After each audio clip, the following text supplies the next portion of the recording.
firmamın şunu ýaly näçe böldüm, o 1000'e böldüm, o ýa-da 100 000'a böldüm diye. Şu her bölegem diye bahasy şu diye. Aýdaly 1000 manat diýeli. Her böleğinin hisse diýip aýdylýar oňa. O 1000 manat diye senem aldın 1000 manaty. Sen diye şunu alanyň üçin diye menin firmam baýasa diye senem baýaýan diye. Yani aýdaly firmasy bir ýylda 10% artan bolsa, o senin puluňa 10% artýar. Yani 1000 manatyň 1100 manat bolýar. Ve şonuň ýaly nemedir? Yani baýlar köpeldikçe halkam baýaýar bilelikde. O atça o tarapyndan, o beýleki tarapynyň iş berýär, iş yerleri köpelýär.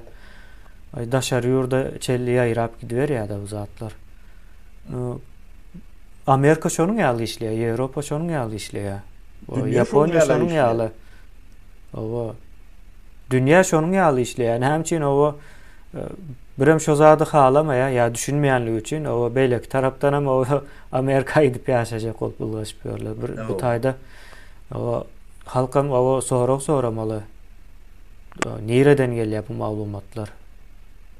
Gitjek bolýan ýurtlarymyza meňzeýän bolup bilmezmi diýen ýaly. O soramalymy kendi ýany özlerine. O ýöne näme bar kemine ne şu taýda. Yani Türkmenistan'da näme üçin kanun üstünlüğü yok, kanun işlen yok da. Onun sebebi vardı. Yani kanunun işlemese, kanunu ondan bolmasa, o adamlar hususi eýetçiliğe geçeceğim deyip görönoklar. Hususi şirketlerini ululacağım bolup görönok, sebebi goranok da. O sen şahsiýetine degdiler, misal üçin. Sen gorant bilen ok. Onun sen gorant bilen ok, ben onun ýokurdaky oturan etçegini edip bilýär.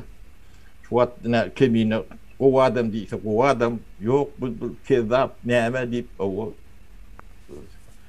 juýun bir myskal tirýek atyp türmäde atyp bilýär. Onun ana tirýek atyp ýörüm diýdir bilýär. O her zadam bolýar. Tek şahsiýetini gorap biljek adam ýok.